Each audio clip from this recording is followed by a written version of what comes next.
Hello students, நம்ம இன்றைக்கி இந்த வீடியோவில் என்ன பார்க்க போகிறோன்னா கிளாஸ் 9 நியூ என்சிஆர்டி புக், அதாவது கணிதா மஞ்சுரி அப்படின்ற புக்கில் இருந்து end of chapter exercise chapter 1லேருந்து பார்க்க போகிறோம். த யூஸ் ஆஃப் கோஆர்டினேட்ஸ்லேருந்து. சரிங்களா? இதில் கொஸ்டின் நம்பர் 9 பார்க்க போகிறோம். ஸோ கொஸ்டின் நம்பர் 9ல் என்ன கொடுத்துருக்காங்கன்னா, கொஸ்டின் கொஞ்சம் லென்த்தாக இருக்குது. ஸோ அதனால் நான் கொஸ்டின் எழுதாமல் இதில் கொஸ்டின் நான் எக்ஸ்பிளைன் பண்ணிவிட்டு அதுக்கப்புறம் ஆன்சர் வந்து உங்களுக்கு போர்டில் போடுறேன். என்ன கேட்டிருக்காங்கன்னா, the following table shows the coordinates of the points S, M and T. ஒரு டேபிள் கொடுத்துருக்காங்க. அவருடைய பாயிண்ட்ஸ் என்ன கொடுத்துருக்காங்கன்னா S, M, T அப்படின்னு 3 பாயிண்ட், S, M, Tன்னு 3 பாயிண்ட் கொடுத்துருக்காங்கம்மா. In each case, state whether M is the midpoint of the segment and justify your answer. அதாவது இந்த 3 பாயிண்டில் எம்ன்றது மிட் பாயிண்ட்டாக இருக்குமா அப்படின்றத நீங்கள் ஃபைன் பண்ணி சொல்லுங்கள். மிட் பாயிண்ட்டாக இருந்தால் இங்கே எஸ்ன்னு எழுதணும், மிட் பாயிண்ட்டாக இல்லைன்னா இங்கே நோன்னு எழுதணும். ரைட்டுங்களா? எஸ்ன்னு இருந்தால் ரீசன் வந்து எந்த ஃபார்முலாவில் நீங்கள் கண்டுபிடிச்சிருக்கீங்க அப்படின்னு நீங்கள் இந்த இடத்துல ரீசன் எழுதணும். அப்போ நம்ம மிட் பாயிண்ட் கண்டுபிடிக்கிறதுனால நம்மளுக்கு என்ன ஞாபகத்தில் இருக்கணும், மிட் பாயிண்ட் ஃபார்முலா என்ன அப்படின்றத ஞாபகத்தில் வச்சுக்கோங்க. சரிங்களா? ஸோ ஃபஸ்ட்டு எடுத்த உடனே கொஸ்டின் நம்பர் 9ல் உள்ள சொல்யூஷன் we know that நம்ம இப்போ என்ன கண்டுபிடிக்க போகிறோம், மிட் பாயிண்ட் கண்டுபிடிக்க போகிறோம். ஸோ மிட் பாயிண்ட் ஃபார்முலா ஞாபகம் வச்சுக்கோங்க. we know that mid point formula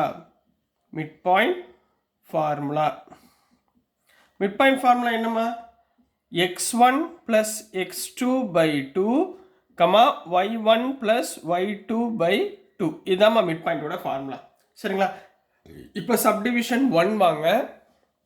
subdivision 1ல் எஸ் எவ்வளோ கொடுத்துருந்தாங்கன்னா -3,0, டி எவ்வளோ கொடுத்துருந்தாங்கன்னா 3,0. ரைட்டுங்களா? அதாவது எஸ்ஸும் டீயும் எடுத்துக்கணும். ஸ்டார்டிங் பாயிண்ட், எண்டிங் பாயிண்ட், நடுவில் எம்முன்னு கொடுத்துருக்காங்க. அது மிட் பாயிண்ட் நம்ம ப்ரூவ் பண்ணணும். ரைட்டுங்களா? இப்போ நல்லா கவனிங்க. எஸ்ஸில் உள்ளது இதை x1 y1ன்னு வச்சுக்கோங்க, இதை x2 y2ன்னு வச்சுக்கோங்க. ரைட்டுங்களா?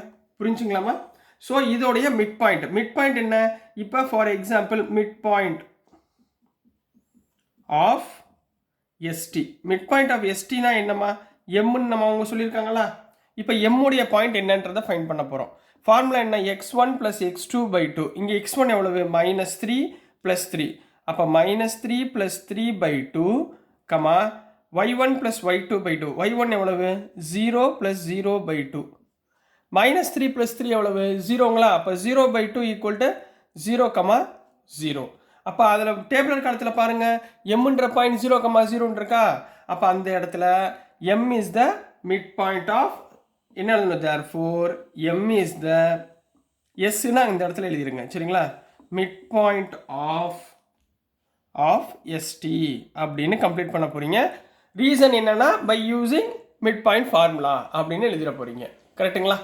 புரிஞ்சுங்களா? இதே மாதிரி மற்ற சம் செய்யலாமா? சப்டிவிஷன் 2 பாருங்கள். சப்டிவிஷன் 2ல் எஸ் எவ்வளோ கொடுத்துருக்காங்கன்னா 2,3ன்னு கொடுத்துருக்காங்க. டி எவ்வளோ கொடுத்துருக்காங்க, 4,5. கிளியர்? இப்போ இதில் இது x1 y1, இது x2 y2. இப்போ அடுத்து என்ன கண்டுபிடிக்க போகிறோம், எம் கண்டுபிடிக்க போகிறோம். எம்னா என்ன, mid point of ST.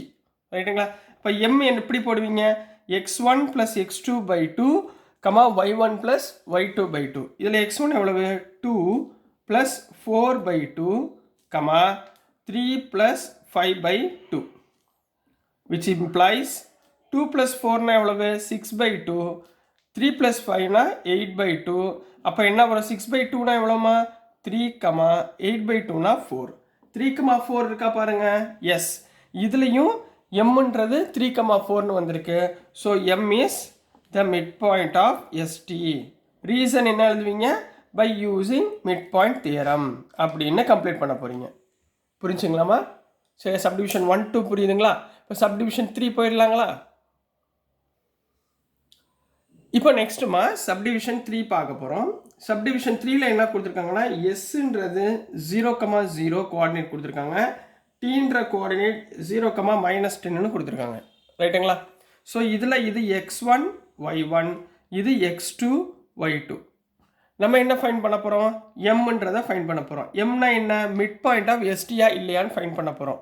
Formula என்ன, x1 plus x2 by 2, y1 plus y2 by 2. இங்கே x1 என்ன, 0 plus 0 by 2, comma 0 plus into minus minus 10 divided by 2.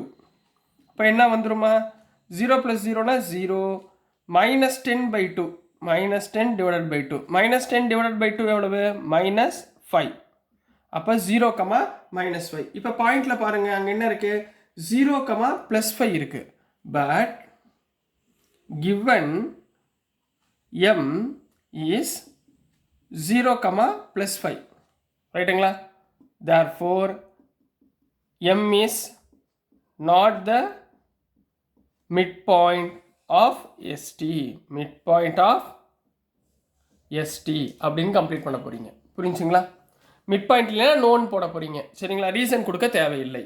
இப்போ அடுத்து சப்டிவிஷன் நம்பர் 4 இதில் எஸ் என்ன கொடுத்துருக்காங்கன்னா -8,7 டி எவ்வளோ கொடுத்துருக்காங்க 6,-3. ஸோ இதில் இது x1 y1 இது x2 y2. கிளியர்.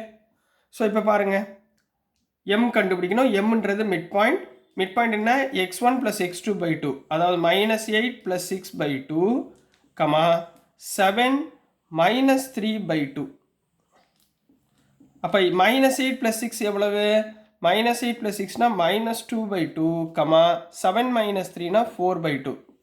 -2 by 2னா எவ்வளவு -1 4 by 2னா 2. இப்போ அங்கே m என்ன இருக்குது பாருங்கள் 0, -2 இருக்குது. என்ன இருக்குது 0, -2 இருக்குது. அப்போ no. So but given m coordinates are எம்மோட கோஆர்டினேட்ஸ் என்ன 0, -2 இருக்குது. நம்மளுக்கு என்ன வந்திருக்கு -1, -2. therefore m is not the midpoint. m is not the midpoint of ST அப்படின்னு எடுத்து எழுதணும். புரிஞ்சுங்களா. இப்படி நீங்கள் ப்ராப்பராக எழுதினா மட்டும்தான் உங்களால் ஆன்சர் பண்ண முடியும். அதே மாதிரி அவங்க ரீசன் கேட்டிருக்காங்க. ரீசன் கேட்டிருந்தாலே அவங்க என்ன ரீசன் கரெக்டாக கேட்டிருக்காங்களோ அதை கரெக்டாக ஃபில் பண்ணிக்கோங்க. ஓகேங்களாம்மா. ஸோ நெக்ஸ்ட் நம்ம கொஸ்டின் நம்பர் 10 பார்க்கலாம். ஸோ நெக்ஸ்ட்டுமா கொஸ்டின் நம்பர் 10 பார்க்க போகிறோம். கொஸ்டின் நம்பர் 10ல் என்ன கொடுத்துருக்காங்கன்னா use the connection you found to find the coordinates of P. இப்போ நம்ம என்ன ஃபைண்ட் பண்ண போகிறோம் கோஆர்டினேட்ஸ் ஆஃப் பி ஃபைண்ட் பண்ண போகிறோம். அதாவது பி கொடுக்கல இந்த எக்ஸ் எவ்வளவு ஒய் எவ்வளவு அப்படின்றத ஃபைண்ட் பண்ண போகிறோம். given that m -7,1 is the midpoint of a and b. சரிங்களா. இந்த mன்றது தான் ab உடைய மிட் பாயிண்ட். ரைட்டுங்களா. அப்போ சொல்யூஷனில் நம்ம என்ன யூஸ் பண்ண போகிறோம் மிட் பாயிண்ட்னு கொடுத்தாலே மிட் பாயிண்ட் ஃபார்முலா. ரைட்டுங்களா. அப்போ சொல்யூஷனில் எப்படி எழுதுவீங்க given m is the midpoint of a. a எவ்வளோமா 3, -4 and b வந்து நம்மளுக்கு தெரியாது x, y. that is by using midpoint formula. midpoint formula என்ன m ஓட வேல்யூ என்ன -7,1 = x1 + x2 by 2. இதுதான் midpoint formula. இதோடைய ஆன்சர் -7,1 இதுதான் m y1 + y2 by 2. இதில் x1 y1 என்ன x1 y1 இது x2 y2. ரைட்டுங்களா. இது ரெண்டு இதில் சப்ஸ்டியூட் பண்ணிடுவோமா. அப்போ என்ன வரும் -7,1 = x1 எவ்வளோம்மா 3 + x2 எவ்வளவு x by 2 y1 எவ்வளவு -4 y2 எவ்வளவு +y டிவைடட் பை 2. ரைட்டுங்களா. இப்போ இது ரெண்டும் ஈக்குவலுங்களா. ஈக்குவலாக இருக்கும் பட்சத்தில் ரெண்டையும் என்ன பண்ண போகிறோம் நம்ம கம்பேர் பண்ண போகிறோம். ஸோ ஆன் கம்பேரிங் இங்கே என்னமா இருக்குது -7 = எக்ஸ் ஆக்சிஸில் உள்ளது எக்ஸ் ஆக்சிஸ் 3 + x by 2. ரைட்டுங்களா. விச் இம்ப்ளாய்ஸ் இந்த 2 இங்கே மல்டிப்ளை பண்ணிங்கன்னா -7 × 2 -14 = 3 + x. இப்போ எக்ஸை மட்டும் வச்சுக்கோங்க. x = 3 இந்த பக்கம் போச்சுன்னா -3. So 14 -3 x = -17. x = -17. புரிஞ்சுங்களாமா. கிளியருங்களா. இப்போ அதே மாதிரி செகண்ட் டேர்ம் கம்பேர் பண்ண போகிறோம். இங்கே என்ன இருக்குது 1 = இந்த பக்கம் -4 + y by 2 -4 + y by 2. இப்போ 2 இங்கே மல்டிப்ளை பண்ணிங்கன்னா 2 ஈக்குவல் டு -4 + y. அப்போ y ஈக்குவல் டு -4 இந்த பக்கம் வந்தால் +4 ஆயிருங்களா? சரிங்களா? அப்போ என்ன ஆயிரும்? which implies y equal to 6. இப்போ எக்ஸோட வேல்யூ ஒய்யோட வேல்யூ ஃபைண்ட் பண்ணிட்டோமா? அப்புறம் என்ன எடுத்து எழுதுவீங்க? therefore the coordinates of B is x-axis என்ன? -17, y-axis 6. So this is the answer for question number 10 Kanna. So dear students, நான் அனுப்புகிற வீடியோஸ் உங்களுக்கு புரிஞ்சிருக்கும்னு நம்புகிறேன். பிடிச்சிருந்துச்சுன்னா மறந்துடாமல் லைக் பண்ணுங்கள், ஷேர் பண்ணுங்கள், மறக்காமல் சப்ஸ்கிரைப் பண்ணி சப்போர்ட் பண்ணுங்கள் ஸ்டூடெண்ட்ஸ். தேங்க்யூ.